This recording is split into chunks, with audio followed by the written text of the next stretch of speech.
नमस्कार, न्यूज 24 देख रहे हैं आप। मैं हूं आपके साथ डॉक्टर मीना शर्मा। राजस्थान आ रहे हैं देश के प्रधानमंत्री नरेंद्र मोदी।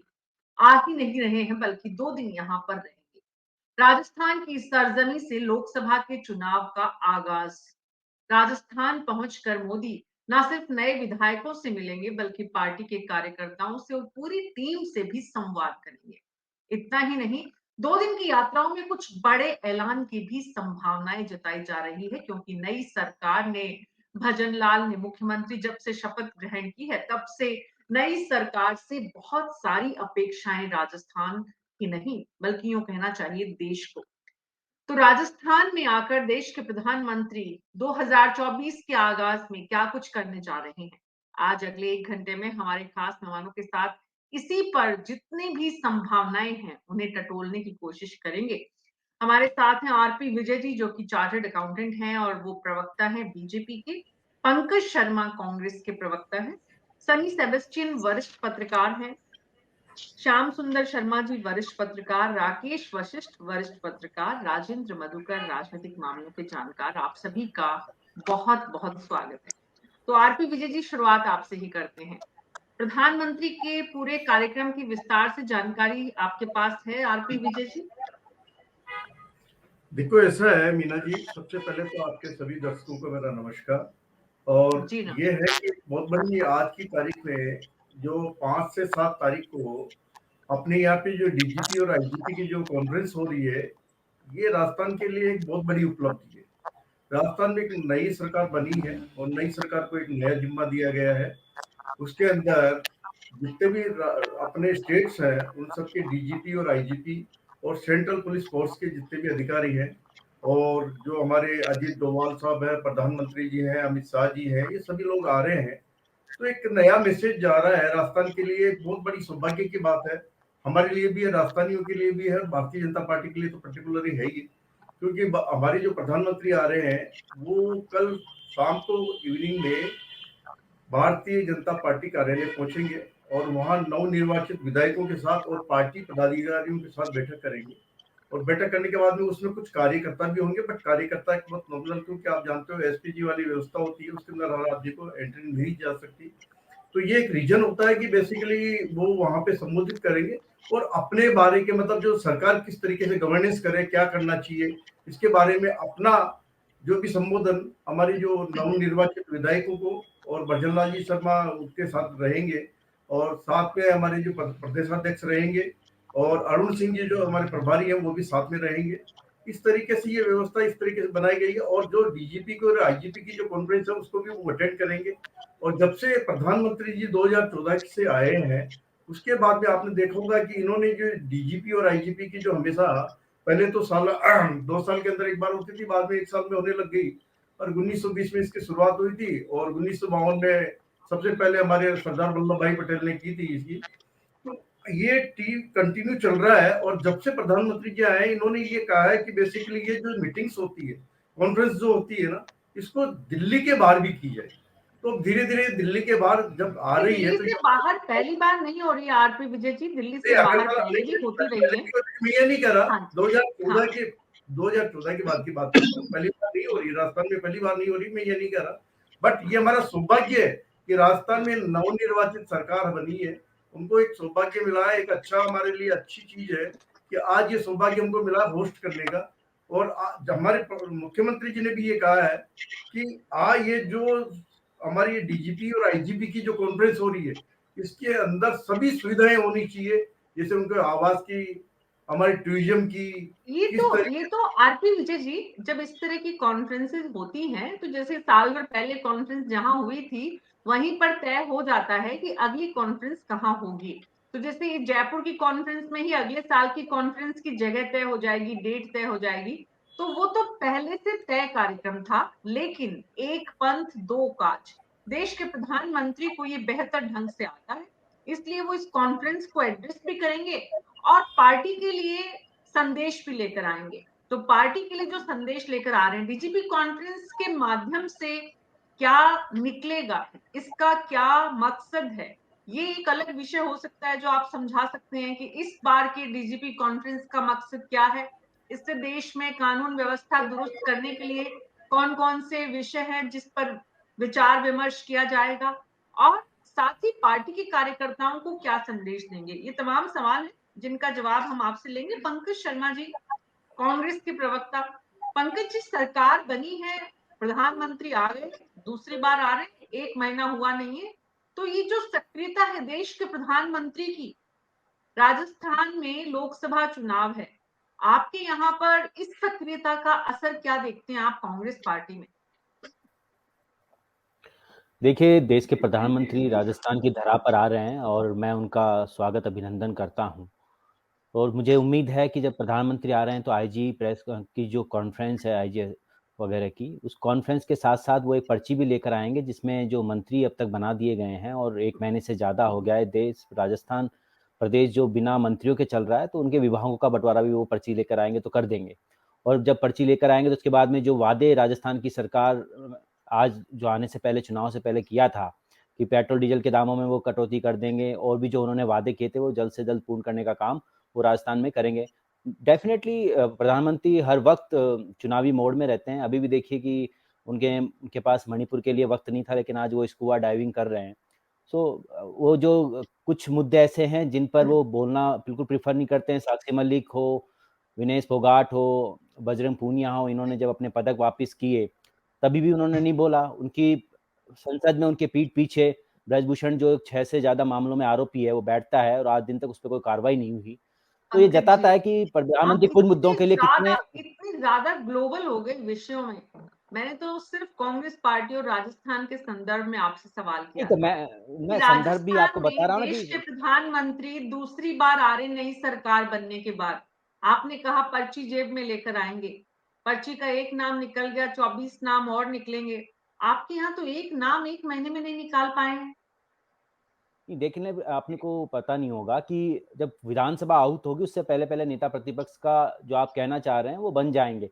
लेकिन कहीं ना कहीं आपको इस चीज पर भी सवाल बीजेपी के प्रवक्ता से पूछना चाहिए कि जो पिछले 1 महीने से राजस्थान की जनता अपने कामों के लिए इंतजार कर रही है, मंत्रियों के विभागों का इंतजार कर रही है, वो कब तक होंगे, उसकी कोई डेडलाइन नहीं है। अगर ऐसा ही किसी और पार्टी के साथ होता या कांग्रेस के साथ होता, आपका नेता प्रतिपक्ष अगर आ जाता तो इस सवाल को बेहतर ढंग से पूछ पाता, जो कि आपकी जिम्मेदारी है। हमारा काम नहीं है ये सवाल तो हमारे पूछना, प्रदेश अध्यक्ष पूछ तो रहे हैं आपका ना, काम हमारे है, प्रदेश अध्यक्ष आपका काम है। और आपका डेफिनेटली काम तब आप बीजेपी कर से सवाल पाएंगे पूछना तो बिल्कुल जब काम आप नहीं है। अपने चेहरे तय कर पाएंगे। आप अभी तक अपने चेहरा एक ही तय नहीं कर पा रहे।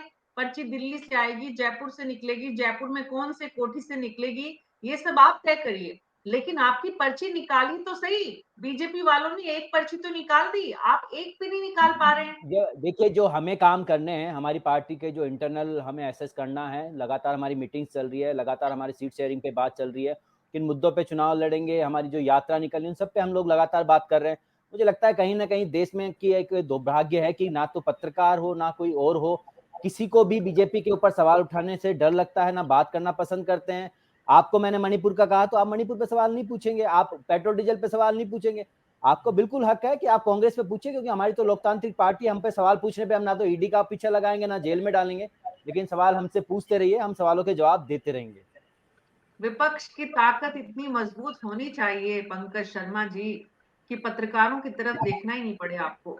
पत्रकार का काम अपना जिम्मेदारी से करना है, जो हम कर रहे हैं। कल का 1 घंटे का कार्यक्रम देखिएगा, हमने कितनी बीजेपी से सवाल किए हैं कि उनकी कैबिनेट क्यों नहीं बन पा रही। रोज एक ही सवाल नहीं हो सकता। आज सवाल है देश के प्रधानमंत्री आ रहे, बीजेपी की क्या तैयारी है, कांग्रेस कैसे देखती है। माफ कीजिएगा। सनी सेबेस्टियन जी, प्रधानमंत्री के 1 महीने में दूसरी बार आने का क्या संदेश आप देखते हैं? डीजीपी आईजीपी जो मीटिंग है वो तो एक्सक्यूज है। वैसे प्राइम मिनिस्टर और home minister, union home minister आना तो यही स्टेट के लिए इम्पोर्टेंट है। स्टेट को तो महत्व भी मिल रहा है और स्टेट का जो इश्यूज फोकस में भी रहेंगे। वेल एंड गुड, लेकिन इसमें इलेक्शन का भी माहौल है। और एक्चुअली क्या, इतने बड़े लोग, इम्पोर्टेंट लोग है, बिजी लोग है, वो लोग आते हैं एक एजेंडा लेके नहीं आते, सिंगल एजेंडा पे नहीं आते। टाइम तो 2-3 दिन का है और इसमें कई चीजें आएंगे और स्टेट की पॉलिटिक्स भी डिस्कशन में आएंगे और मिनिस्ट्री का फॉर्मेशन परफॉर्मेंस सो फार अभी क्या क्या रहा है, इनिशियल एक्सपीरियंस से क्या फीडबैक है, वो सब लेंगे ही। और जैसे जो है मोदी जी से एक्सपेक्टेड है, पॉलिटिक्स तो है ही टोटली थ्रू आउट, उसमें तो लाइफ में पॉलिटिक्स ही है, उसके अलावा कुछ है नहीं। ठीक है, उनका उनका रोल ही ये है, इसलिए इंटरेस्टिंग है, इम्पोर्टेंट है। लेट अस सी। और पार्टी ऑफिस जाएंगे कल और 2 घंटे रहेंगे बता रहे हैं, और ये भी इम्पोर्टेंट है। और थोड़ा डायरेक्शन मिल जाएगा, इसके बाद थोड़ा और क्लियर हो जाएगा क्या क्या है एजेंडा और कैसे रहेंगे। और इलेक्शन का तो माहौल तो बन जाएगा, लोकसभा इलेक्शन का, और इनिशियल स्टेज है। 5 साल लगातार इलेक्शन मोड में रहना इस देश में नरेंद्र मोदी और अमित शाह ने देश के राजनीतिज्ञों को कम से कम इस दौर में तो सिखा दिया है। आने वाली पीढ़ी इसे कितना याद रखेगी, कितना फॉलो करेगी, कितनी जरूरत भी है, ये एक अलग मुद्दा है। लेकिन क्लैरिटी हो जाएगी, एक गाइडलाइन समझ में आ जाएगी कि राजस्थान को लेकर और लोकसभा चुनाव को लेकर तैयारी किस तरह से आगे बढ़ेगी। पॉलिटिकल पार्टी से जब सवाल किया जाता है तो उसकी पॉलिटिकल प्रिपरेशन की बात होती है, और दूसरी पॉलिटिकल पार्टी उसे कैसे काउंटर कर रही है। क्योंकि कल की चर्चा में हमने यही विषय रखा था, पंकज शर्मा जी आपकी जानकारी के लिए, कि कैबिनेट में इतनी देर क्यों हो रही है, और तब इस तरह के तमाम सवाल उठे थे जिनका जवाब बीजेपी की प्रवक्ता ने दिया था। हम दोहराना नहीं चाहते हैं, हम आज मुद्दे पे बना रहना चाहते हैं, और आप सबसे भी ये रिक्वेस्ट है हम्बल कि मुद्दे पर आप लोग बने रहें। अब सवाल ये है कि देश के प्रधानमंत्री राजस्थान आ रहे हैं, तो न सिर्फ राजस्थान की राजधानी जयपुर बल्कि आसपास और पूरे संभागों में भी एक उसका असर, संदेश उसका क्या रहता है। जब वो वहां खुद पहुंचे थे चुनावों से पहले, और अब चुनाव के बाद वहां से चुने हुए प्रतिनिधियों से मिल रहे हैं, यानी कि प्रधानमंत्री और ज्यादा, एक तरफ प्रधानमंत्री केंद्रीकरण सत्ता का जो हो रहा है हम उसकी चर्चा लगातार करते हैं, लेकिन दूसरी तरफ प्रधानमंत्री का जो फीडबैक सिस्टम है। राकेश वशिष्ठ जी भरतपुर संभाग में वहां के विधायक, वहां से मंत्री बने, कैबिनेट में जो लोग हैं, उनसे अगर किसी तरह की आपकी कोई बातचीत हुई, कल की प्रधानमंत्री की यात्रा को लेकर, तैयारियों को लेकर, वहां पर किस तरह के रिएक्शंस आप महसूस कर रहे हैं, देख रहे हैं, सुन रहे हैं? देखिए, प्रधानमंत्री के कार्यक्रम में भाजपा की प्रदेश कार्य समिति के सदस्य और विधायकों का शामिल होने के बाद यहाँ के कार्यकर्ता जिनको जब उस मीटिंग में जो शामिल होंगे, भरतपुर में एमएलए भी हैं, प्रदेश कार्य समिति के सदस्य भी हैं, 2 मंत्री भी हैं प्रदेश कार्य समिति के, इनमें एक उत्साह का वातावरण है। तो क्योंकि आमतौर पर ऐसा होता नहीं कि प्राइम मिनिस्टर, होम मिनिस्टर जो कि बीजेपी के सबसे बड़े नेता हैं, संगठन की दृष्टि से भले नहीं हो, लेकिन संगठन पर इन दोनों नेताओं का ही प्रभाव है। इनसे रूबरू होने का और इनकी बातें सुनने का। दूसरी बात, जब वो लोग आएंगे अमित शाह जी और मोदी जी, तो बहुत कुछ उनको राजस्थान की हकीकत के बारे में भी पता लगेगा, उनकी पार्टी के बारे में भी पता लगेगा उनको, क्योंकि दिल्ली में बैठ करके उनको सारी सूचनाएं तो मिलती रहती हैं, लेकिन इतने व्यापक स्तर पर, इतनी गहराई से जो सूचनाएं उनको केवल आमने सामने रूबरू होने पर ही मिल सकती हैं। ये अच्छी बात है, कार्य है। तो बीजेपी में इस बात को लेकर के उत्साह है, और वो इस बात को मान के चल रहे हैं कि कुछ ना कुछ राजस्थान की बीजेपी को इससे फायदा ही मिलने वाला है। और राकेश जी, एक सवाल उठता है जो बहुत इम्पोर्टेंट है। अक्सर प्रधानमंत्री अलग अलग वर्ग के, अलग अलग क्षेत्र के, अलग अलग एज ग्रुप के लोगों से मुलाकात करते हैं, लेकिन प्रधानमंत्री के साथ बैठक में, और खास करके जब इतनी बड़ी संख्या में लोग बैठक में मौजूद हों, क्या कुछ सही फीडबैक देने की स्थिति में जो बैठक में लोग हैं वो खुद को पाते हैं? क्या वो इतना साहस दिखा सकते हैं कि प्रधानमंत्री के पास सही फीडबैक पहुंचे उनके माध्यम से, या फिर वो एक तरफा प्रधानमंत्री का संदेश सुनने तक रह जाएगी? जैसे अब तक का जो माहौल रहा है बीजेपी का, उससे तो लगता है वो केवल उनका उद्बोधन ही सुनेंगे, उनके दिशा निर्देश ही देखेंगे, पर इस तरह की मीटिंग में कुछ भी नहीं कहा जा सकता, ना उनकी तरफ से, मोदी जी की तरफ से कहा जा सकता। वो इस बात को भी इंगित कर सकते हैं, अगर किसी को बोलने के लिए कहा जाए तो वो भी बोलने की इजाजत भी दे सकते हैं और सुन सकते हैं। क्योंकि मोदी जी के बारे में और अमित शाह जी के बारे में कभी कुछ नहीं कहा जा सकता, कब किस समय कौन सा कदम उठाएं, कौन सी बात करें। लेकिन ये निश्चित है कि वो जब यह पार्टी के पदाधिकारियों से मिलेंगे, एमएलए से मिलेंगे, कुछ ना कुछ उनको अतिरिक्त फीडबैक मिलेगा। ग्राउंड लेवल पर उनको पार्टी की हकीकत जानने का थोड़ा बहुत आभास भी हो सकता है, जिसके निराकरण के लिए भी वो प्रयास कर सकते हैं। तीसरी बात, यहाँ की जो पार्टी है, भाजपा का जो पार्टी है, उसमें इस बात का आत्मबल बढ़ेगा कि इनके साथ बातचीत होने पर वो उत्साहित होंगे और नए जोश के साथ अगले चुनाव के लिए तैयारी शुरू करेंगे। लेकिन मैं ये समझता हूँ कि ये तो एक पक्ष है, लेकिन मुख्य जो रूप काम है इनका वो प्रशासनिक और देश की कानून व्यवस्था को लेकर है। मुझे लगता है कि डीजी सम्मेलन में ये जो संसद में जो 3 कानून पास किए हैं, संहिता के कानून संहिता के पास किए हैं, इस पर विस्तृत रूप से विचार विमर्श करेंगे, क्योंकि इनको लागू करना है। तो अभी से कुछ ना कुछ अभी जैसे आपके ड्राइवर्स की सजा को लेकर के मामला उठा, ऐसी सारी बातें और आगे भी उठ सकती हैं, विरोधी पक्ष उठा सकता है। इसको लेकर के वो जब आपस में गहन विचार विमर्श करेंगे तो हो सकता है कि कुछ उनको और फीडबैक मिले और उसके आधार पर उस इन कानूनों को लागू करने की व्यवस्था वो कर सके।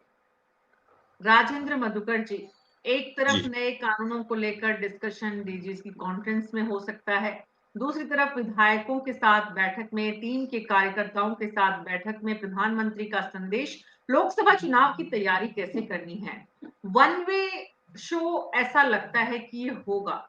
राजेंद्र मधुकर जी, शेखावाटी में क्या माहौल है? शेखावाटी के लोगों में किस तरह का रिएक्शन है? जैसे राकेश वशिष्ठ जी ने बताया कि भरतपुर में लोग बड़े उत्साहित हैं, जिनको मिलने का मौका मिल रहा है, प्रधानमंत्री को देखने का मौका मिल रहा है, प्रधानमंत्री की बैठक में जाने का मौका मिल रहा है। शेखावाटी यूं तो ऐतिहासिक दृष्टि से तो 2 जिले आते हैं, सीकर और झुंझुनू, लेकिन हम चूरू को भी शामिल कर लेते हैं। वैसे तो मूलतः है इतिहास की दृष्टि से तो वो बीकानेर मंडल के अंतर्गत आता है। अगर चूरू की बात करते हैं तो चूरू से राजेंद्र राठौड़ जो है वो 2024 के लिए चर्चा चल रही है कि राठौड़ साहब को झोटवाड़ा से चुनाव लड़वाया जाएगा। तो चूरू में तो उत्साह इसलिए भी है, और सीकर में यह है कि ये सुन रहे हैं कि 2024 में 25 चेहरों में से 20 चेहरे बदले जाएंगे। तो जो नए पदाधिकारी हैं या फिर जिनको अवसर नहीं मिला है वो बहुत ही उत्साहित हैं कि हो सकता है हम में से किसी और को, जिस तरह से चमत्कार किया है मोदी जी ने कि जिस तरह से भजनलाल शर्मा को मुख्यमंत्री बनाया है, इस तरह से चौंका सकते हैं, नए चेहरों को शामिल कर सकते हैं, उनको अवसर दे सकते हैं। तो यहाँ उत्साह का एक तरह से वातावरण है और हर कोई पदाधिकारी है वो पीएम से मिलना चाहता है। और मुझे लगता है कि 2024 के चुनावों की यानी रणधीरी बजाने के लिए यहाँ पर वो आए हैं। राजस्थान से इसकी शुरुआत होने वाली है कि सारथी करो प्रयाण अभय, भावी इतिहास तुम्हारा है, ये नखत अमा के गुस्ते हैं, सारा आकाश तुम्हारा है। और कुछ सीख भी एक बात समझ में नहीं आई, एक बात समझ में कम आती है। जब चूरू राजेंद्र राठौड़ जी ने छोड़ दिया, तारानगर चले गए, वहां भी जनता ने अस्वीकार कर दिया, तो कैसे तो चूरू के लोग को में उत्साह होगा कि भाई राजेंद्र राठौड़ को झोटवाड़ा से चुनाव लड़ाएंगे।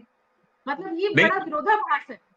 नहीं, ये मैं आप राजनीति के विद्यार्थी को समझ में कम आता है कि चूरू पर उन्होंने विश्वास किया, चूरू की जनता पर वो विश्वास नहीं कर पाए, इसलिए वो अपना घर छोड़कर गए। तारानगर की जनता ने उन्हें अस्वीकार कर दिया, तो झोटवाड़ा उन्हें स्वीकार क्यों करेगी? उसका कारण ये क्या है कि शेखावाटी में सबसे ज्यादा अगर टिकट वितरण किसी ने किए हैं तो राजेंद्र सिंह राठौड़ ने किए हैं, और राठौड़ ने बहुत परिश्रम किया है, अथक प्रयास उन्होंने किया है। ये अलग बात है कि वो अपने विधानसभा क्षेत्र में परास्त हो गए। ये कारण हो सकता है कि बहुत ज्यादा वो अति उत्साहित थे कि उनको लगता है कि मैं तो सीएम का दावेदार हूं या फिर डेप्यूटी सीएम बनाया जा सकता हूं। तो मुझे लगता है कि वो बहुत ज्यादा अति उत्साहित थे, इस वजह से परास्त हो गए। वरना शेखावाटी में उनका बड़ा सम्मान है, बड़ा कद है, और न केवल चूरू में बल्कि सीकर में भी जो उनसे जुड़े हुए हैं, चाहे वो विधायक बने हैं चाहे पदाधिकारी हैं, वो चाहते हैं कि राजेंद्र राठौड़ को उचित स्थान मिले। जी, लेकिन चूरू और शेखावाटी में सबसे कम सीट मिली है बीजेपी को, ये भी देखा जाएगा। हाँ, बिल्कुल इस बात को तो मानना पड़ेगा। ये मलाल भी है और यही कारण है कि यहाँ पर केवल एक विधायक को मंत्री बनाया गया है, झाबर सिंह खर्रा को। अगर यहाँ से 2 विधायक की उम्मीद थी, हरलाल सारण को बनाया जा सकता था, लेकिन हरलाल सारण जो कि चूरू से जीत कर आए हैं, राजेंद्र राजेंद्र राठौड़ राठौड़ अपनी विधानसभा के व्यक्ति को, एमएलए को मंत्री नहीं बना पाए और वो लोकसभा में बड़ी भूमिका निभाएंगे, ये भी बड़ा विरोधाभास है। उसका एक कारण है कि चूरू से उनका कहीं ना कहीं पार्टी या उन स्वयं का ध्येय नहीं है वहां से चुनाव लड़ना। पहले प्रारंभ में उनका ये इस तरह की इच्छा व्यक्त की थी कि चूरू से चुनाव लड़ सकते हैं, यानी कि पहले ये भी माना जा रहा था कि उनको डेप्यूटी सीएम बना दिया जाएगा, हरलाल सारण अपनी सीट छोड़ देंगे, फिर चुनाव लड़वा करके उनको फिर से विधानसभा में भेजा जाएगा, लेकिन उन पर पूरा पर्दा डल गया है। अब ये माना जा रहा है कि चूरू चूंकि शेखावाटी जाट बाहुल्य क्षेत्र है, इसलिए पार्टी ने उनको समझाया कि आपको झोटवाड़ा माफी चाहते हैं, जयपुर ग्रामीण, जो जयपुर ग्रामीण है वहां से आपको चुनाव लड़वाया जाएगा, क्योंकि झोटवाड़ा से तो राज्यवर्धन सिंह राठौड़ है वो बन गए हैं। पहले ये भी माना जा रहा था कि उनको हो सकता है लोकसभा का चुनाव लड़वाए, राजेंद्र राठौड़ यहाँ आए, लेकिन चूंकि मंत्री बन गए राज्यवर्धन सिंह राठौड़, तो अब वहां जयपुर ग्रामीण से उनको चुनाव लड़वाया जा सकता है। चूरू चूंकि जाट बाहुल्य क्षेत्र है, इसलिए मुझे लगता है वहां से उनका ध्यान हटाया गया है। जी श्याम सुंदर शर्मा जी, देश के प्रधानमंत्री जयपुर आ रहे हैं, 2 दिन जयपुर रहेंगे। ना सिर्फ आधिकारिक कार्यक्रम में वो शिरकत करेंगे, देश भर की पुलिस मशीनरी के मुखिया यहाँ मौजूद होंगे, बल्कि अपनी पार्टी में भी ताकत भरेंगे। आगाज 2024 का है यहाँ पर और टारगेट पूरी 25 सीट है। कांग्रेस पार्टी की तैयारी और प्रधानमंत्री का आगाज, दोनों की जब आप तुलना करते हैं तो क्या देखते हैं श्याम सुंदर शर्मा जी? देखिए मीना जी, क्योंकि प्रधानमंत्री राजनीति से पूरी तरह से वो निगाहें रखते हैं। 5 तारीख को मतदान है करणपुर का और 5 तारीख को प्रधानमंत्री जी जयपुर आ रहे हैं, तो उनकी चर्चा शुरू से होगी। मतदान सुबह से शुरू हो जाएगा और अभी आज से आपने प्रधानमंत्री की चर्चा शुरू कर दी कि भाजपा के कार्यालय में आएंगे और रणनीति तैयार करेंगे अपने 25 सीटों को, मिशन 25 का। देखिए वो रणनीतिकार हैं और जयपुर, आखिर वो जयपुर में क्यों बैठक हो रही है डीजी और आईजी की, और वो तारीख 5 से और 7 क्यों रखी गई है? ये स्ट्रेटेजी का पार्ट है बीजेपी का। बीजेपी प्रचार प्रसार करने में जो प्रधानमंत्री जी माहिर है ना, वो उसका पार्ट है कि देखिएगा मेरी चर्चा होगी तो फिर मेरे दिए हुए कैंडिडेट को जिताने की भी चर्चा होगी, क्योंकि मैंने उसको मंत्री बना करके वहां पर भेज रखा है। चाहे बोले नैतिकता के आधार पर पोर्टफोलियो नहीं बांटे उन्होंने, पोर्टफोलियो बटेंगे 8 तारीख को ही निश्चित तौर पर। तो राजनीति में आप देखिएगा, मैं राजेंद्र जी को सुन रहा था, ये तो आप तो चूरू में रची बसी हैं, आपको तो पता है राजेंद्र राठौड़ को दगा नहीं दिया। अब देखिएगा हमारे दूसरे हैं सतीश पूनिया जी, जो अमेर से चुनाव हार गए, वो अजमेर से लड़ने की तैयारी कर रहे हैं। या राजेंद्र राठौड़ जो कह रहे हैं जयपुर ग्रामीण से तैयारी कर, क्योंकि सीकर वालों को जिताते नहीं है। जैसे भरतपुर वालों को जिताते नहीं है, वो जयपुर आकर के जीतना पड़ता है और मुख्यमंत्री का ताज पहनना पड़ता है। तो इसी बाहर वाले बाहर जगह पर जाकर के ताज पहनने का प्रयास करते हैं। तो देखिए कि राजनीति है, राजनीति में निश्चित तौर पे अपने घर को संभाल नहीं पाते, दूसरों के घर में जाकर के कहते हैं हम तो यहाँ पर आ गए प्रवासी बन करके, अब हमको अपना लो, और अपना भी लेते हैं लोग। जयपुर में अपनाया ही है। और आज मुख्यमंत्री का ताज पहनने के बाद राकेश जी बार बार हक जताते हैं मुख्यमंत्री तो हमारा है, लेकिन ये पता नहीं कि मुख्यमंत्री को आपने हरा के भेजा, हमने यहाँ से जिता के भेजा। तो राजनीति है, राजनीति में मुख्यमंत्री जी ने आज आए हैं। अब देखिए आज बीजेपी के दफ्तर में आए और कल प्रधानमंत्री जी पहली बार आकर के देखिएगा विधानसभा के जीतने वालों से भी बात करेंगे। अब हारने वालों से बात करेंगे नहीं करेंगे मुझे नहीं पता, जीतने वालों से तो बात करने जा रहे हैं। क्या जो पार्लियामेंट के मेंबर मौजूद है उनसे बात करेंगे या नहीं करेंगे अभी कुछ पता नहीं, लेकिन बीजेपी के पदाधिकारियों से बातचीत करेंगे। अब उत्साह तो देखिए प्रधानमंत्री के बैठक में बैठना ही बड़ी बात है, और राजस्थान में बैठ करके, क्योंकि क्या पता किसकी निगाहें कहां पर हो जाए। जैसे भजनलाल जी की निगाहें अमित शाह के ऊपर लगी तो मुख्यमंत्री बन गए, तो भाग्य में पता नहीं, क्या पता किसको लोकसभा का टिकट मिल जाए, कुछ क्या हो कुछ पता नहीं ना। इसलिए निश्चित तौर पर उत्साह का वातावरण तो है, और प्रधानमंत्री जी पार्टी कार्यालय में बैठक ले रहे हैं, ये बहुत बड़ी बात है। क्योंकि आज तो एसपी जी ने उसको घेर लिया है, कल तो देखिए बाहर भी आप खड़े हो गए, आज भी बाहर खड़े होने वाले को पास लगाना पड़ रहा है। तो देखिएगा प्रधानमंत्री के पास तो वही जाएगा जो कि प्रधानमंत्री जी इसको बुलाना चाहते, बाकी तो नहीं जा सकते कोई। और देखिए पार्टी ने क्या स्ट्रेटेजी अपनाई, निश्चित BL संतोष आ गए होंगे अब, क्योंकि अरुण सिंह आ गए होंगे, क्योंकि आज बैठक हुई है, कल बैठक में 25 लोकसभा के चुनाव को लेकर के चर्चा है, क्योंकि 115 जीती है अभी मीना जी, क्योंकि 115 अगर जीतते हैं तो फिर 25 जीत नहीं पाते। 25 जीतने के लिए आपको क्या करना पड़ेगा ये पता नहीं। कांग्रेस ने देखिएगा, कांग्रेस का गठबंधन 5 सीटें मांग रहा है।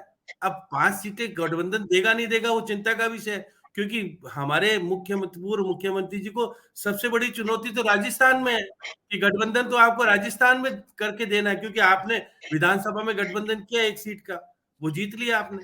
तो निश्चित तौर पर देखिए भविष्य की राजनीति में कांग्रेस और बीजेपी दोनों रणनीति तैयार करने की। कांग्रेस तो आज दिल्ली में बैठ करके राहुल गांधी की जो यात्रा आने वाली है वो 2 जिले में आएगी, 125 किलोमीटर में चलेगी और 2 जिलों में रहेगी।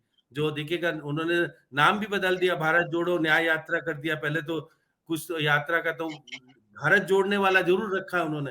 तो निश्चित तो 6000 किलोमीटर चलेंगे तो, और 100 लोकसभा क्षेत्र है और 336 करीब विधानसभा क्षेत्र है, तो उनका वो अपना, अभी तक वो विपक्ष का नेता तय नहीं कर पाए। 1 महीने पहले हमने 1 लाइन का प्रस्ताव कांग्रेस कमेटी ने भेज दिया था, वो तय नहीं कर पा रहे, क्योंकि अभी तक सचिन पायलट और पूर्व मुख्यमंत्री के बीच में तारतम्य नहीं बन पाया कि भाई किस आधार पर किसको प्रतिपक्ष का नेता बनाए, किसको प्रदेश अध्यक्ष बनाए। ये सारी स्थिति और राजस्थान में जो मंत्री बन गए, मंत्री बिना पोर्टफोलियो के मंत्री घूम रहे हैं, और वो कह रहे हैं जिले में जाते हैं तो कोई अधिकारी उनसे ज्यादा, केवल जिले का अधिकारी एसपी कलेक्टर तो मिलने आ जाते हैं, मगर विभाग किसका है कुछ पता नहीं, जाकर के गार्ड ऑफ ऑनर लेकर के। ये पहला देख रहे हैं कि इतने तादाद में मंत्री तो बन गए, शपथ ले ली, लेकिन पोर्टफोलियो, क्योंकि अभी चुनाव है, इतनी तो इन्होंने नैतिकता रखी, चाहे भले आपने मंत्री पद देकर के चुनाव लड़वा रहे हो, जीतने का श्रेय अब जैसे भी विजय जी जानते हैं कि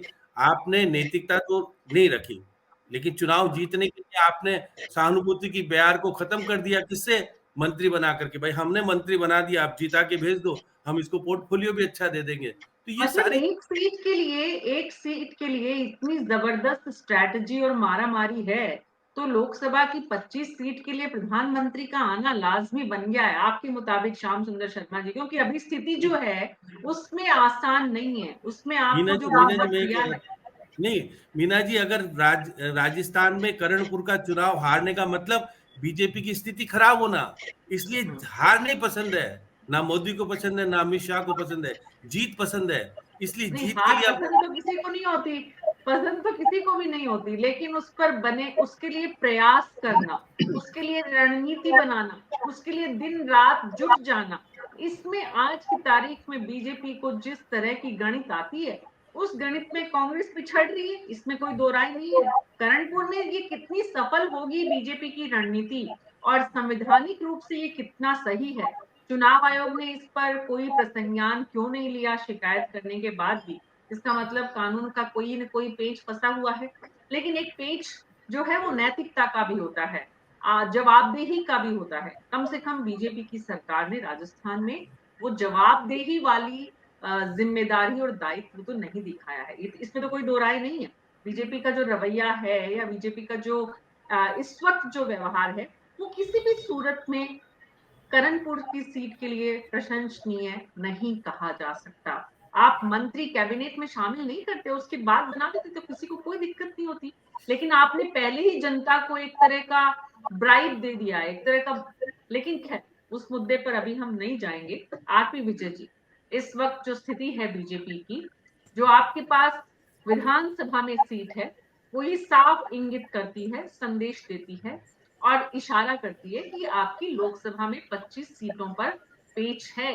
हालांकि इसका मतलब ये नहीं है कि कांग्रेस पार्टी की तैयारी अपने आप में एक विषय है, लेकिन अभी मुद्दा ये है आरपी विजय कि इन 25 सीट को पुख्ता करने के लिए कौन सी रणनीति के तहत प्रधानमंत्री मंत्र फूंक कर जाएंगे, जिसे आप आने वाले दिनों में, आने वाले महीनों में लोकसभा चुनाव के लिए पक्का करेंगे। मीना जी, मैं आपको स्पष्ट कर दूं कि प्रधानमंत्री जी जो आ रहे हैं वो नए चुने हुए विधायकों को और हमारे पार्टी के पदाधिकारियों को सिर्फ किस तरीके से गुड गवर्नेंस करनी है उसके बारे में बताने के आ रहे हैं। मेरे हिसाब से जो आप बता रहे हैं कि चुनाव से संबंधित कोई निर्णय लेंगे, इस तरह की कोई बात नहीं हो रही है, मेरे हिसाब से नहीं हो रही है। बट फिर भी अगर आप कह रहे हैं कि जैसे आपने कर्णपुर की बात करी, तो कर्णपुर में ऐसा है कि ये पहली बार नहीं हुआ ऐसा, क्योंकि विधानसभा में इन्होंने मतलब हमारी जो कांग्रेसियों ने शिकायत भी करी है, तो उस पर संज्ञान इसलिए नहीं लिया जा सकता क्योंकि ये एक रीति रिवाज है कि कोई भी जो सदस्य नहीं होता है ना, वो भी मंत्रिमंडल का सदस्य बन सकता है। उसको 6 महीने के अंदर, आप सबको पता है कि 6 महीने के अंदर चुनाव उसको जीतना होगा, या सीट खाली करनी पड़ी होगी, या मंत्री पद छोड़ना पड़ेगा। तो इसमें कोई गलत चीज नहीं गई, इसमें कोई ऐसा नहीं है कि हमने कोई गलत काम कर दिया, हमने नियमों के हिसाब से काम किया है। अब ये सोच समझ की बात है। अब देखो, इसमें नो डाउट आज आप जो सोच रहे हो कि भाई इससे उनको बेनिफिट मिलेगा, तो हर आदमी बेनिफिट के लिए, तो एक्चुअली अगर कोई चुनाव लड़ रहा है तो उसमें तो साम दाम दंड भेद सब चलते हैं, इसमें कोई दो राय नहीं है। कहते हैं ना, वार में और चुनाव में ये चीजें ऐसी होती है कि जिसके अंदर सब चीजें चलती है, तो वो चीज चल रही है, इसमें कोई दो राय नहीं है। बट ये सोच अलग अलग हो सकता है किसी का भी। हमारा सोच तो ये है कि हमने तो जो नियम है कि भाई 6 महीने के अंदर आपको चुनाव लड़ना है, कोई भी आदमी को, अब जो अगर सदस्य नहीं है वो भी चुनाव मतलब मंत्री बनाया जा सकता है, और वो बन सकता है। ऐसा हमारा एक बार नहीं हुआ। पुष्कर सिंह धामी जो हमारे थे, पुष्कर धामी जी, वो तो चुनाव हार गए थे, फिर भी मुख्यमंत्री बने। और हमारे जो मौर्य जी हैं, केशव प्रसाद जी, वो भी हार गए थे, वो भी मंत्री बने। तो ये कोई नई रीति नहीं है, बीजेपी के लिए कोई नई चीज नहीं है। अच्छा, मैं पंकज शर्मा जी जो बोल रहे थे कि भाई भारतीय जनता पार्टी ने 1 महीना होने के बावजूद भी, ऑलमोस्ट 1 महीना होने वाला है, 1 महीने के बाद में भी इन्होंने अभी तक पदाधिकारी, मतलब हमारे मंत्रिमंडल की गठन तो हो गया, सब कुछ हो गया, अब सिर्फ हमारे कोई कारण है उस वजह से हम इसको नहीं कर रहे। हम 5 तारीख के बाद में ये चुनाव हो जाए, 8 तारीख को रिजल्ट आ जाए, उसके बाद में हम ये भी आपका 100% आपके जो भी है हमारा पोर्टफोलियो वितरण हो जाएगा, इसमें कोई दो राय नहीं है। अब आगे की बात जो आप बता रहे थे भाई ये किस लिए हो रही है, तो ये जो हमारी डीजीपी और आईजीपी की जो होती है, बेसिकली इनमें क्या होता है कि जैसे आर्टिफिशियल इंटेलिजेंस आ गई है, हमारे नए 3 कानून आ गए हैं, उनको किस तरीके से हम इनको एजुकेट करें, किस तरीके से क्या करें, किस तरीके से इनको प्रभाव इनका पड़े, वो चीजें इस पे करेंगे।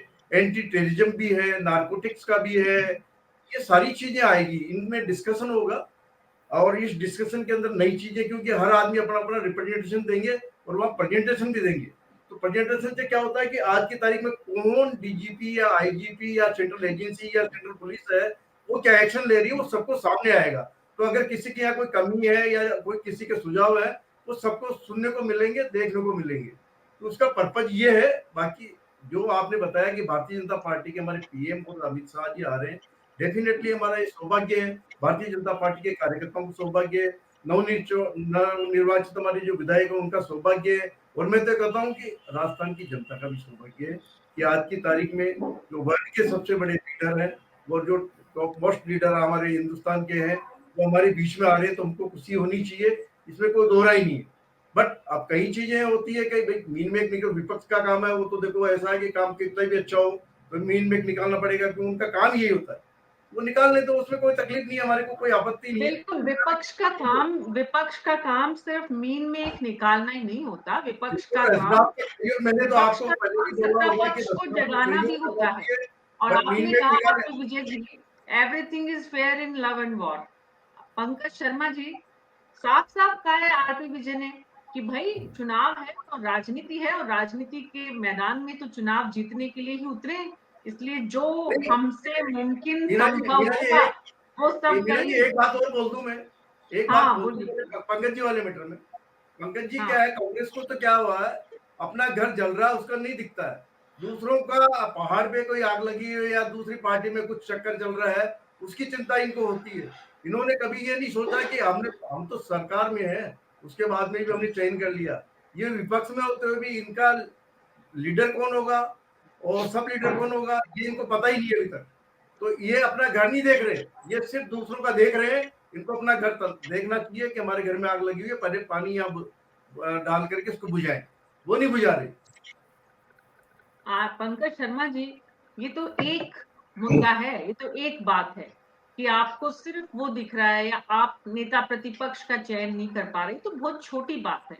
नेता प्रतिपक्ष के मुद्दे को अगर हम कुछ देर के लिए छोड़ भी दें, इंडिया अलायंस के साथ कांग्रेस पार्टी की रणनीति सीटों का बंटवारा, यहाँ पर पार्टी का नेतृत्व, प्रदेश अध्यक्ष कैसे आगे बढ़ेगा, बदलाव की बातें लगातार हो रही थी।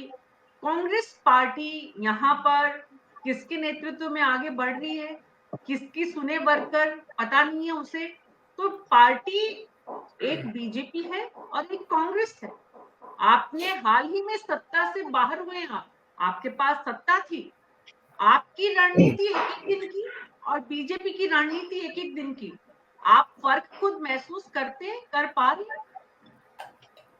नहीं, डेफिनेटली मैं आपकी बात से एग्री करता हूं, क्योंकि बीजेपी इस समय सत्ता में है, केंद्र की सत्ता में भी है, राजस्थान की सत्ता में भी है, और पिछले 10 साल से सत्ता में है। तो हमारी जो लगातार मीटिंग्स हो रही हैं, हमारे अलायंसेस से हों या हमारी जो भी सहयोगी पार्टियां जो भी इंटरेस्टेड हैं, या राजस्थान में भी अगर गठबंधन करने की बात हो तो उन पर लगातार काम जारी है। लेकिन मैं सबसे पहले आरपी विजय सर ने जो एक बात बोली थी उसका जवाब देना चाहिए। उन्होंने कहा कि सब कुछ फेयर है क्योंकि हमें चुनाव जीतना है। सर, चुनाव आपने जो बात कही वो कहीं तक सही भी है कि 6 महीने पहले तक चुनाव लड़ सकता है और उसके बाद में अगर पहले अपॉइंट हो सकता है उसके बाद में चुनाव लड़ सकता है। लेकिन आपको शायद देश का पहला मामला है जहां पर चलते चुनाव में आचार संहिता के बीच में मंत्री पद दिया गया है, तो ये कहीं भी लेजिटिमेट नहीं है, कहीं भी एज पर लॉ नहीं है, पहली बात। दूसरी बात, ये कह रहे हैं कि हम तो चुनाव जीतना है। डेफिनेटली सब चुनाव लड़ने का हक आपको भी है, हमें भी है, हम भी हमारी तैयारी कर रहे हैं, आपकी तैयारी कर रहे हैं, आपके पास रिसोर्सेज बहुत ज्यादा है, हमारे पास क्योंकि पिछले 10 सालों से हम सत्ता में नहीं है, केंद्र में रिसोर्सेज की कमी है, इसलिए हमने हमारे डोनेट कार्यक्रम भी चलाए हैं। लगातार हमारे पास जो व्यवस्थाएं हैं, जिस तरीके से हम वापस हमारे जो हमारा संगठन है उसको तैयार कर सकते हैं, उस संगठन को तैयार करने की कोशिश करते हैं। उसमें हमारे लगातार जो हमारे पीसीसी चीफ है वो भी लगे हुए हैं, अशोक गहलोत साहब भी लगे हुए हैं, लगातार दिल्ली में भी मीटिंग हो रही है, हम यात्रा भी निकाले। लेकिन एक चीज सबसे बड़ी बात मैं बोलना चाहूंगा कि इन सब मुद्दों के अलावा भी एक मुद्दा है जो इस समय गौण नहीं हो जाता है। देश के मुद्दे सबसे बड़े हैं, देश की जनता के मुद्दे सबसे बड़े हैं, और जिन मुद्दों के साथ 2014 में प्रधानमंत्री मोदी जी ने शपथ ली थी वो मुद्दे अभी तक भी बहुत सारे कंप्लीट नहीं हुए। कह तो रहे हैं आप राजस्थान में कि मोदी की गारंटी, लेकिन मोदी की गारंटी ना जो काला धन था उस पर पूरी हुई, ना अगर डॉलर की रेट की बात उस पर पूरी हुई, पेट्रोल डीजल की रेट की बात उस पर पूरी हुई, जो बुलेट ट्रेन चलानी थी उस पर पूरी हुई, सबको घर देने की बात उस पर पूरी हुई। तो जो वादे आप लोगों ने किए थे 2 करोड़ लोगों को रोजगार देने के वादे उस पर पूरे किए। तो जो मोदी जी की ने गारंटी दी थी ना 2014 में, मुझे लगता है कि 25 सीटों पे मंथन करने से बेहतर होगा, क्योंकि अब राजस्थान में आपकी सरकार है और आप चाहें तो अपने तरीके से बहुत सारी चीजें कर सकते हैं। तो उन वादों को पूरा करने का काम करना चाहिए। निसंदेह एक बार मैं let me complete first sir. निसंदेह आप जीत रहे हैं, लेकिन जीत ये कभी भी नहीं कहते। मेरी बात सुने, जीत रहे हैं, डेफिनेटली आप जीत रहे हैं, लेकिन इसका ये मतलब कतई नहीं कि जो वादे आपने जनता से किए थे, जो मुद्दे जनता के हैं, आप मणिपुर जैसा संवेदनशील मुद्दा उस पर भी प्रधानमंत्री बोलते नहीं है। ये चुप्पी क्या कहलाती है? देश की बेटियां 60 दिन तक दिल्ली की सड़कों पर बैठी रहती है, अपने पदक वापस लौटा देती है, और वो हत्यारा बलात्कारी आपके पीठ पीछे रोज संसद में बैठकर अटकेलियां करता रहता है, फिर भी आप चुप है। तो ये चीजें जो संवेदनहीनता आपकी सरकार में है, जो आपके नेताओं में है ना, उनके बारे में आपको कम से कम सोचना चाहिए। पंकज जी, अब सुनो, आप मेरी बात सुनो। पंकज शर्मा जी, आपने कहा कि कांग्रेस पार्टी सत्ता में नहीं है 10 साल से, इसलिए रिसोर्सेज कम है, और क्योंकि ये सत्ता में है इनके पास रिसोर्सेज ज्यादा है। तो आपने इस बात को भी स्वीकार किया है कि पॉलिटिकल पार्टी सत्ता में आती है तो अपने रिसोर्सेज भी बढ़ा पाती है। ठीक है, ये बात समझ में आती है। तो इस मामले में इस वक्त बीजेपी के पास रिसोर्सेज की कमी नहीं है। सनी सेबेस्टियन जी, सवाल ये उठता है कि जब प्रधानमंत्री 1 महीने में 2 बार आते हैं तो पूरी की पूरी सरकार, मशीनरी, व्यवस्था, लोग एक ही एजेंडा में जुट जाते हैं कि कैसे उस यात्रा को, देश के प्रधानमंत्री की यात्रा को सफल बनाना है। तो उसको सफल बनाने में जितने प्रयास लगते हैं उतने ही बाकी मुद्दों से ध्यान हट जाता है। तो सवाल ये उठता है ऐसे में कि प्रदेश को आखिर मिलता क्या है ऐसे में? नहीं, पर्सनली मेरे को ऐसा नहीं लग रहा है। डीजीपी और आईजीपी जो कॉन्फ्रेंस है, प्राइम मिनिस्टर साहब का इतना लंबा टाइम रहने का और इनका इतना ज्यादा टाइम वो डिमांड नहीं करते, वो वारंटी नहीं करते। मतलब इस तरह का जो इन्वॉल्वमेंट के लिए मैक्सिमम होम मिनिस्टर का ही पोर्टफोलियो है ये पुलिस। और पीएम को मतलब 3 दिन रहने का एक तो क्या है एक्साइटमेंट, मैंने चुनाव जिताया, हमने दो लोग, वो तो उनका बनता है एक्साइटमेंट और जो है क्रेडिट तो बनता है, ठीक है, लेकिन इतना टाइम, एक और चीज है जो लीडर ऑफ द ऑपोजिशन नहीं होना और जो पोर्टफोलियोस वितरण नहीं करने का बीच में काफी डिफरेंस है, क्योंकि लीडर ऑफ द ऑपोजिशन से कोई पब्लिक को तो नुकसान नहीं है इमीडिएटली, क्योंकि जब असेंबली होता है लीडर ऑफ ऑपोजिशन का रेलेवेंस होता है। और दूसरा, मिनिस्टर्स को पोर्टफोलियो नहीं देना तो गवर्नेंस से डायरेक्ट अफेक्ट होता है, गवर्नेंस इसमें से, और ब्यूरोक्रेसी का राज चलता है। मिनिस्टर्स को कोई आइडिया नहीं है, वैसे भी कोई आइडिया नहीं होगा लंबा टाइम, क्योंकि ये सारे इनएक्सपीरियंस लोग हैं, और राजस्थान में ब्यूरोक्रेसी हमेशा हावी रहता है, और ये वाला सीधी में तो और भी ब्यूरोक्रेसी का राज चलेगा, और ये सारे कोई ऐसा कोई गुड गवर्नेंस के लिए जो कंड्यूसिव नहीं है एटमॉस्फेयर। और हो सकता है पीएम साहब आके मतलब हम 2-3 दिन रह के कुछ तो डायरेक्शन देंगे ही, ये होप है, अदरवाइज तो चुनाव है, तो माहौल तो चुनाव का ही है। जी श्याम जी, जब पीएम 3 दिन राजस्थान में रहते हैं तो इसका मतलब राजस्थान की जनता के लिए एक तो सनी जी ने कहा कि पीएम का खुद का एक्साइटमेंट है कि भाई मेरी लीडरशिप में चुनाव जीते, पार्टी के जो वर्कर्स हैं जो उनके आसपास थोड़ा बहुत रीच जिनकी प्रधानमंत्री तक है, कितने लोगों की डायरेक्ट प्रधानमंत्री तक रीच है इस प्रदेश के, वो अपने आप में एक सवाल है, लेकिन जितने भी लोगों की है उन लोगों के लिए ये है कि ठीक है प्रधानमंत्री प्रदेश में है, लेकिन दरअसल गवर्नेंस जो स्टेट की प्रभावित होती है वो सिर्फ एक दिन की नहीं, 4 दिन पहले से देश के प्रदेश के मुख्यमंत्री से लेकर पूरी की पूरी ब्यूरोक्रेसी मशीनरी इस पूरे इंतजामात में लग गई है, तो तकरीबन और 3 दिन बाद तक उसका असर रहेगा, उसके बाद उसकी थकान मिटेगी, तो 1 सप्ताह पूरा का पूरा इसी कार्यक्रम में निकल जाएगा। उसके बाद भी इसमें कोई दो राय नहीं है कि देश के प्रधानमंत्री अगर किसी स्टेट में आते हैं तो उस स्टेट के लोगों को भी एक ऑनर फील होता है, लेकिन उससे प्रदेश का काम कितना प्रभावित होता है श्याम सुंदर शर्मा जी?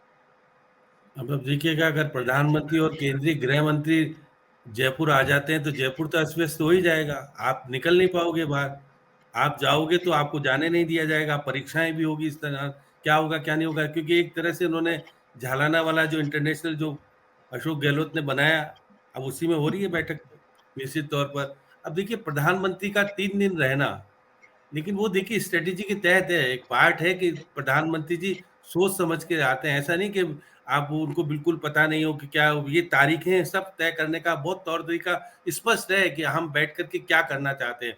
और जयपुर का जो घोषणा पत्र जारी होगा वो देश में एक संदेश देने का काम भी करेगा, क्योंकि देखिएगा जो डीजीजी और आईजी आ रहे हैं, और आपने देखा इसी कारण डीजी बदल गया, सीएस बदल गया, अगर प्रधानमंत्री जी नहीं आए होते तो थोड़ा और भी लेट हो जाता। ये दोनों पद बदल दिए ना तत्काल कि भाई देखिएगा हमारे जो रहेंगे उन्हीं को रहना है, क्योंकि आगे बदल जाएगा तो फिर वो डीजी का मतलब क्या है, डीजी को वीआरएस लेना पड़ा था तत्काल। तो ये परिस्थिति के अनुरूप देखिएगा राजनीति में फैसले होते हैं। हमारे हिस्से में तो प्रधानमंत्री जी आए थे, हमारे विधानसभा के चुनाव में प्रभारी कौन थे, हमारे प्रधानमंत्री थे, तो प्रधानमंत्री के रूप में हमको मिले थे, और प्रधानमंत्री जी कह रहे हैं कि 25 सीट जीतने का अधिकार भी मेरे को ही है, इसलिए मैं ही राजस्थान को वो दूंगा, और देखिएगा सब बदल डालेंगे। अब 25 लोकसभा के सदस्य कौन कौन चुनाव लड़ेगा, क्या गजेंद्र सिंह शेखावत को वापस चुनाव का मौका मिलेगा, कैलाश चौधरी को मिलेगा, या आपके देखिएगा कि अर्जुन राम मेघवाल को 3 है, 3 को तो मिलेगा, बाकियों को मिलेगा नहीं मिलेगा मुझे नहीं पता, क्योंकि 10 कहते हैं कि 10 या 12 या 15 जो बदलने हैं, इनको नए लोगों को उतारना है। और देखिए जो विधानसभा का चुनाव हार चुके उनको भी किसी को भाग्य में हो सकता हो, जैसे अभी कह रहे थे राजेंद्र जी कि देखिएगा राजेंद्र राठौड़ वहां से जीते नहीं तो अब यहाँ पर कहीं सतुना लग जाए तो लग जाए, कोई पता नहीं। और ओम बिरला भी चुनाव लड़ेंगे क्या नहीं लड़ेंगे, क्योंकि हमारे यहाँ तो बहुत बड़े बड़े लोग हैं जो कि चुनाव लड़ने की, क्योंकि अब उनको तो टिकट देना ही पड़ेगा आपको, लेकिन जो बाकी के लोग जो जीतते रहे, 3 तो हमारे यहाँ, 4 तो हमारे यहाँ लड़े थे, 2 तो जीते ही नहीं। भागीरथ चौधरी को चुनाव लड़ाएंगे क्या, या वो कीचड़ को चुनाव लड़ाएंगे क्या, ये सब चीजें मुद्दा बहुत बड़ा मुद्दा। और क्योंकि 25 की 25 सीटें जीतनी है और हम 115 जीत के आए हैं विजय जी, अब आप 115 के आधार पे तो 25 नहीं जीत सकते, क्योंकि 4 या 6 फिर ये कांग्रेस के हक में भी जाती है। तो इस रणनीति के तहत हम किसको बाहर से लाएं, किसको चुनाव लड़ाएं किसको नहीं लड़ाएं, अभी बहुत अंदर मनन चिंतन के विषय है कि 25 लोग किस तरह के खड़े किए जाए जिससे कि हम जीत सके, क्योंकि प्रधानमंत्री के चेहरे के इतना, और देखिए ईस्टर्न कैनाल वाला जो मामला है जिसमें देखिएगा कि 9 लोकसभा क्षेत्र आती हैं, तो 9 लोकसभा क्षेत्र जीतने के लिए हम ईआरसीपी के मुद्दे को लेकर भी शायद कुछ चर्चा होगी। अब देखिए जो इन्होंने प्रेस नोट जारी किया है बीजेपी ने अभी थोड़ी देर पहले, उसमें लोकसभा चुनाव की कहीं तैयारियों की बात नहीं है, केवल ये है कि हम प्रधानमंत्री जी आ रहे हैं क्योंकि विधायक निर्वाचित हैं और क्योंकि वो मंत्री भी हैं बिना पोर्टफोलियो वाले, बैठ के बातचीत करेंगे, लेकिन असली मुद्दा तो मिशन 2024 ही है और कोई मुद्दा प्रधानमंत्री जी के पास राजस्थान को लेकर के क्या मुद्दा है? राजस्थान का भविष्य में अगर आप बजट दे देते हो, स्पेशल पैकेज देकर के राजस्थान को, अगर जल जीवन मिशन में ही कर देते हो 90% वाला, क्योंकि अब तो सरकार डबल इंजन की सरकार हो गई है, यदि हमारे पास 5.5 करोड़ का 5,000 करोड़ का कर्जा है, हमको कुछ विशेष कुछ मिल जाए, या देखिएगा हम 6,000 रुपए देंगे किसानों को, अब 6,000 एक्स्ट्रा और देंगे तो बजट आएगा कहाँ से? 450 रुपए सिलेंडर देंगे, बजट आएगा कहाँ से? और 12 रुपए पेट्रोल जो सस्ता होना है, तो प्रधानमंत्री जी ने कहा था कि पहली बैठक में होगी समीक्षा, क्योंकि कैबिनेट बन ही नहीं पा रही है अभी, तो कैबिनेट का पोर्टफोलियो हो जाए तो बैठक हो। तो ये सब चीजों का निर्णय अगर प्रधानमंत्री जी कर जाएं कि देखिएगा मैं पैसे के मामले में राजस्थान को मालामाल कर दूंगा क्योंकि डबल इंजन की सरकार बना दी है, अब 25 बनाने 25 नहीं, ईआरसीपी को लेकर भी अगर कोई बड़ा फैसला, जिस तरह की बातें लगातार हो रही थी और उसमें अगर कोई काम उसको लेकर कोई गाइडलाइन, क्योंकि मकसद लोकसभा चुनाव है, ये सबको पता है, ये कहे चाहे ना कहे, बीजेपी अपने प्रेस रिलीज में इस बात की चर्चा करे चाहे ना करे, गुड गवर्नेंस की बात करे। गुड गवर्नेंस का भी मतलब क्या है? गुड गवर्नेंस देंगे तभी तो बीजेपी से लोग जुड़ेंगे, और स्वाभाविक है पार्टी को जोड़ना चाहिए अपने लोगों से अगर वो गुड गवर्नेंस देते हैं। तो ऐसे में गुड गवर्नेंस का संदेश देश के प्रधानमंत्री विधायकों को देते हैं, विधायक कितना लेते हैं ये अपने आप में एक सवाल है। मैं एक और कहना चाह रहा था, देखिएगा चीफ सेक्रेटरी ने बैठक ली है, उसके बाद अभी मैं देख रहा था कि कुंतल है, उन्होंने एक अभी गाइडलाइन जारी की है कि किस प्रकार का शासन चलाएंगे हम, ये चीफ सेक्रेटरी के माध्यम से कहलाया गया, ये मुख्यमंत्री के माध्यम से नहीं कहलाया गया। तो आप ये मान के चलिएगा कि आने वाला समय किस तरह के चीफ सेक्रेटरी या मुख्यमंत्री के कौन सचिव बनेंगे उसके आधार पर शासन चलेगा नहीं चलेगा। बहुत सारी चीजें अभी सामने आई जो अभी है नहीं सामने, लेकिन चीफ सेक्रेटरी की बैठक के बाद जो एजेंडा जारी हुआ है अभी आपने कही है श्याम जी, उसी बात को आगे बढ़ाती हूँ। आपके विजय जी आपके पास आ रही हूँ कि दिल्ली से अफसर आए, चीफ सेक्रेटरी दिल्ली से आए, मुख्यमंत्री के ओएसडी दिल्ली से आए, तो हमारी वो भी लोकसभा से, तो दिल्ली से ट्रेंड किए हुए अफसर जिन्होंने दिल्ली में केंद्र सरकार के साथ काम किया है, उनकी कार्यशैली को जाना समझा है, उन्हें यहाँ पर भेजने का मकसद क्या है? राकेश वशिष्ठ जी, इस सवाल का जवाब मैं आपसे इसलिए भी लूंगी क्योंकि आप भजन लाल जी को तुलनात्मक रूप से बेहतर जानते हैं अपने क्षेत्र के होने के नाते, तो ऐसे में आप बेहतर ढंग से बता पाएंगे। लेकिन सनी जी के क्षेत्र के भी हैं, अब सनी जी और हमारे विधायक भी हैं, बिल्कुल हम दोनों के एक मिनट तो मैं श्याम जी को जवाब दे दूं, इनको बड़ी चीज है भजन लाल जी को लेकर के मेरी बात नहीं, दो कहावत है, दो कहावत है, घर का जोगी जोगना आन गांव का सिद्ध। दूसरी कहावत है, हाथी घूमे गांव गांव जाको हाथी बाको नाम। इस समय भजन लाल जी राजस्थान के जयपुर से जीते, पर कहलाएंगे तो भरतपुर के, कहलाएंगे तो हमारे। अब आता हूं मैं मीना जी के सवाल पर। मीना जी ने कहा, देखो मैंने आपको पहले जो डिस्कशन हुआ उसमें भी मैंने, जब भजन लाल जी हुए थे तो मैंने एक बात आपको इंगित की थी कि सेंट्रल हाई कमान भजन लाल जी को लाने का मतलब यह है कि केंद्रीय हाई कमान की शुरुआत, सरकार चलाने की शुरुआत केंद्रीय हाई कमान के निर्देशानुसार होगा। अब दो बात देखिए, चीफ सेक्रेटरी को कब हुआ? जब भजन लाल जी दिल्ली गए, उसके बाद चीफ सेक्रेटरी की घोषणा हुई। दूसरी बात, जब उमेश जोशी के इस्तीफे की बात, वॉलेंटरी रिटायरमेंट की बात आई, वो कब हुई? जब भजन लाल जी दिल्ली गए, वहीं से उनको डायरेक्शन मिली, और उसके बाद से फोन पर ही अखबार में समाचार भी छपा था वो कि फोन किया उन्होंने भजन लाल जी ने डीजीपी जोशी को कि भाई और आईपीएस को भी हम मौका देना चाहते हैं, उन्होंने वॉलेंटरी रिटायरमेंट ले लिया। तो ये तो भाई निश्चित है कि भजन लाल जी के ऊपर आपके अमित शाह और मोदी जी का और केंद्रीय जो नेतृत्व है उनका दबदबा ज्यादा रहेगा। वे वो जैसा चाहेंगे वैसा सरकार चलाएंगे, क्योंकि वसुंधरा जी के समय में ये देख चुके हैं 2 बार कि उन्होंने जो झटके खाए हैं ना केंद्रीय हाईकमान ने, तो वसुंधरा जी के आचार विचार से वो अब रिस्क लेना नहीं चाहते कतई। 3 स्टेटों में भी उन्होंने ऐसा ही किया। 3 स्टेटों में नए नए जो प्यादे उन्होंने बैठाए हैं ना, उनका मकसद यही है कि जो अपनी जो आइडियोलॉजी है, अपने जो करना चाहते हैं उन सबको वो क्रियान्वित इनके थ्रू करना चाहते हैं। जैसा वो डायरेक्शन देंगे वैसा उनको करना पड़ेगा, क्योंकि भजन लाल जी की खुद की ताकत तो कुछ है नहीं, अभी विधायकों में कुछ है नहीं, ऐसे सम्मान्य नेता है नहीं, एकदम इनका नाम सामने आया और इनको मुख्यमंत्री बना दिया। अभी सशक्त होने में कितने सशक्त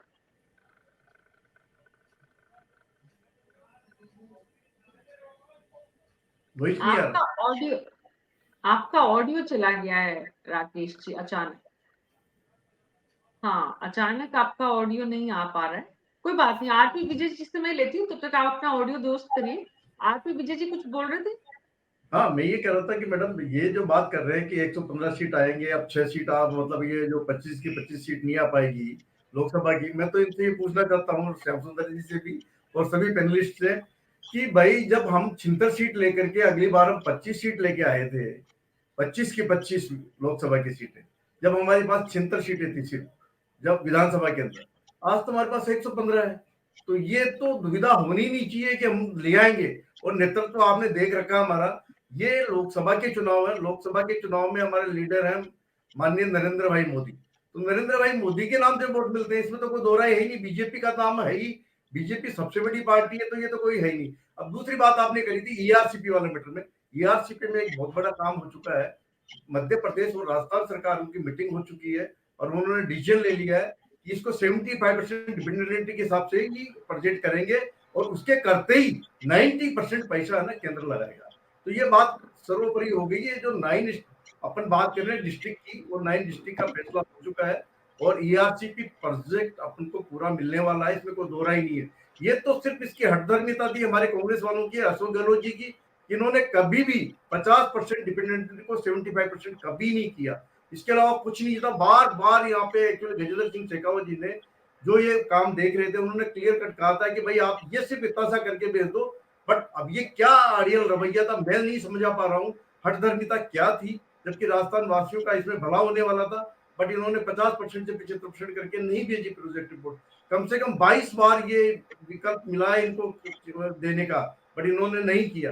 अब क्या मंशा रही होगी मैं नहीं कह सकता, बट आइए हमारा सौभाग्य है दोनों सरकारों के बीच में मीटिंग हो गई है, दे हैव बीन एग्रीड। और एग्रीड होने के बाद में हमको ये राजस्थान वासियों को जो 9 जिले हैं हमारे या 13 जिले हैं, उनका ये भविष्य बहुत अच्छा होने वाला है और बहुत जल्दी 90% पैसा। और मैं मानता हूं कि दोनों ही सरकारों ने इतना पैसा लगा चुके हैं अपने अपना हिस्सा का, तो सारा पैसा लगना है वो सेंट्रल का लगना है। ये हमारे लिए खुशी की बात है। रही बात अब बाकी जो जैसे बात कर रहे थे कि भाई मोदी जी चुनाव के लिए, मैं आज फिर आपको कह रहा हूँ चुनाव के लिए नहीं आए। 115 पार्टी के एक्चुअली क्या प्रमुख है, अमित शाह जी है, बड़े नेता है, और जब राजस्थान के अंदर आ रहे हैं और 3 दिन के लिए यहाँ अपना ठहराव रखेंगे, तो डेफिनेटली पार्टी कार्यालय जाना उनका बनता है। और उससे हमारे नए विधायकों को और हमारी जो पदाधिकारियों को है उनका मोटिवेशन और मनोबल बढ़ेगा। और आने वाले चुनाव मोटा कोई चर्चा छोटी मोटी हो सकती है, बट वो कोई उद्देश्य नहीं है। उनका उद्देश्य आने का डीजीपी और आईजीपी की, मैं आपको एक और बात बता दूं कि मोदी जी जब से आए हैं ना, हर बार वो जब भी मीटिंग होती है ना उसमें जाते हैं, और चाहे वर्चुअल जुड़े चाहे फिजिकल जुड़े, बट हर कोई सी मीटिंग उन्होंने नहीं छोड़ी है। तो ये बात कहना भी गलत है कि मोदी जी यहाँ पे इसमें कोई दो राय नहीं है कि प्रधानमंत्री नरेंद्र मोदी ने, इसमें कोई दो राय नहीं है आरपी विजय जी, इसमें कोई दो राय नहीं है कि देश के प्रधानमंत्री नरेंद्र मोदी ने जितने लोगों से व्यक्तिगत, सामूहिक, डिजिटल, प्रत्यक्ष, अप्रत्यक्ष संवाद स्थापित किया है, उससे पहले के तमाम प्रधानमंत्रियों ने मिलकर भी इतना नहीं किया जितना अकेले नरेंद्र मोदी ने किया है। इसलिए इसमें किसी को कोई संशय नहीं है। ये अच्छी बात है कि वो दिल्ली छोड़कर बाहर के राज्यों में, दूसरे प्रदेशों की राजधानियों में भी जा रहे, इसकी तारीफ, प्रशंसा ही ज्यादा होगी, इसमें कोई दो राय नहीं है। कांग्रेस पार्टी के प्रवक्ता बता पाते अगर वो होते तो कि अब उनको प्रधानमंत्री से क्या डिमांड है, वो क्या सोचते हैं, उनके हिसाब से राजस्थान आए तो प्रधानमंत्री क्या देकर जाएं, ये काम विपक्ष का है। विपक्ष ने कोई इसका ड्राफ्ट तैयार किया हो, कोई रूपरेखा बनाई हो तो पंकज जी उस पर बात कर पाती, पर मेरे ख्याल से ऐसा कुछ अभी तक तो विपक्ष की तैयारी नहीं लगती है। हालांकि जो पूर्व मुख्यमंत्री हैं वो लगातार स्टेटमेंट्स उनके आते रहते हैं और राम मंदिर के नाम पर जितना पैसा खर्च हो रहा है उस पर उन्होंने सवाल उठाए। तमाम सीधे हमला जो है प्रधानमंत्री पर वो अशोक गहलोत ही करते रहे हैं। बहरहाल तमाम जो ये पहलू है उसमें राकेश जी आपकी बात अधूरी रह गई थी, आप कुछ बोल रहे थे। हाँ, तो मैं ये कह रहा था कि अब बात अधूरी रह गई, तो सारा जो सेंट्रल हाईकमान है वो जैसा चाह रहा है वैसा राजस्थान के अंदर होगा। कैबिनेट में चयन में भी कैबिनेट मंत्री किसको आना है किसको नहीं आना है वो भी डिसाइड दिल्ली से हुआ। पहले भी होता था दिल्ली से, लेकिन मुख्यमंत्री की बात ज्यादा दमदारी से मानी जाती थी, उनके आधार को बल मिलता था। लेकिन अब तो मैं समझता हूँ सारा कुछ है। पोर्टफोलियो वितरण में भी यही दिक्कत आ रही कि वो करेंगे वही होगा जो जिसको चाहेंगे, जिसका कमिटमेंट उन्होंने पहले सोच रखा है, दिमाग में कर रखा है, उसको ही कर रखा है। श्याम जी की एक बात से मैं थोड़ा डिफर करता हूँ। उन्होंने 115 वाली बात कही कि 115 जीते 25 कैसे जीतेंगे। पिछले चुनाव में तो 76 जीते थे, आपको पूरी सीटें जीती थी। तो लोकसभा चुनाव और विधानसभा चुनाव का कोई आपस में सामंजस्य नहीं है।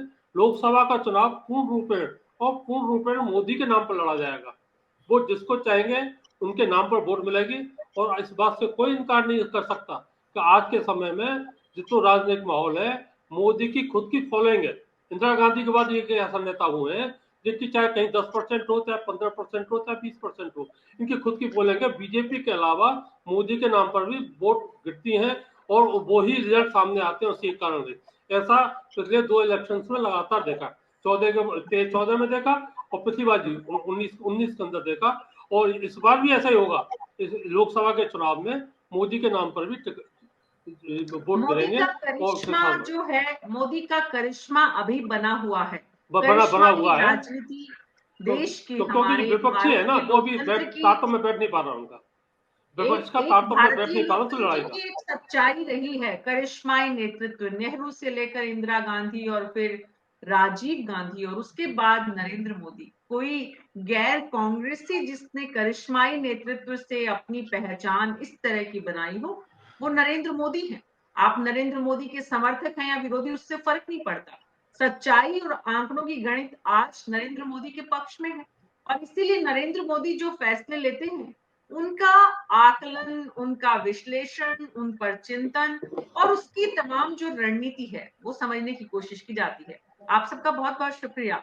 देश के प्रधानमंत्री नरेंद्र मोदी कल जयपुर आ रहे हैं और उनकी इस जयपुर यात्रा के दौरान जहां एक तरफ देश भर के प्रदेशों से आए हुए डीजी जो है, होम मिनिस्ट्री की एक बहुत बड़ी एक कॉन्फ्रेंस होती है, एनुअल कॉन्फ्रेंस जो है, उसमें देश के गृह मंत्री होंगे और प्रधानमंत्री भी उसमें शरीक होंगे।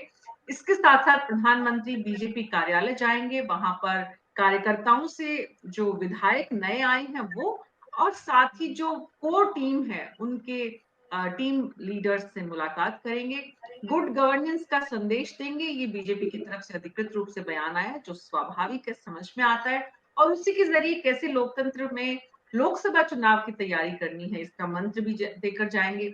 ये 1 वे होगा कि 2 वे होगा, अभी तक इसको लेकर पार्टी में कम से कम कोई क्लैरिटी नहीं है। तो प्रधानमंत्री खुद ही शुरू कर दे कि भाई किसी को कुछ कहना है आप बताइए तो अलग बात है, अदरवाइज ज्यादातर लोग प्रधानमंत्री को सुनने की मंशा के साथ ही आ रहे हैं। मीना जी, मैं एक लाइन कहना चाह रहा 20% वोट बढ़ाने पड़ेंगे राकेश जी, जब जाकर के 25 सीटें आएगी। तो 20% वोट बढ़ाना चुनौती तो है। आप देखिएगा सत्ता आ गई है, अब सत्ता बीजेपी की है। सुनिए, सत्ता बीजेपी की है। अरे सुन तो ली, सत्ता बीजेपी की है अब, इसलिए थोड़ी दिक्कत आएगी। पहले सत्ता नहीं थी बीजेपी की। एक बार रही है सत्ता बीजेपी की, 13 में सत्ता रही है बीजेपी की, जब 14 का इलेक्शन हुआ था। तो 13 की तो बात ही छोड़ दो, 13 तो अलग बात थी। अब तो 2000, अभी तो 10 साल आगे तो डाटा देखना होगा, दोनों साइड के देखने पड़ेंगे ना। नहीं, 10 साल शासन कर चुके हो आप, और राजस्थान को क्या मिला है? ये वोट प्रतिशत बढ़ाने में बीजेपी कितना सफल होती है, जिसकी तरफ इशारा श्याम सुंदर शर्मा जी कर रहे हैं। 20% वोट विधानसभा चुनाव की तुलना में ज्यादा लोकसभा चुनाव के नतीजों को प्रभावित करने के लिए बीजेपी को चाहिए। बीजेपी इसके लिए किस रणनीति पर काम कर रही है, कांग्रेस इस पर कैसे पलटवार करेगी, कांग्रेस की राजस्थान में क्या रणनीति है, इसको लेकर कांग्रेस के प्रवक्ता बहुत ज्यादा स्पष्टता नहीं दे पाए, क्योंकि दरअसल आज भी कांग्रेस के भीतर स्पष्टता नजर ही नहीं आती है। बहरहाल न्यूज़ 24 पर आज मेरे साथ इतना ही। कल शाम 6 बजे फिर मुलाकात होगी। नमस्कार।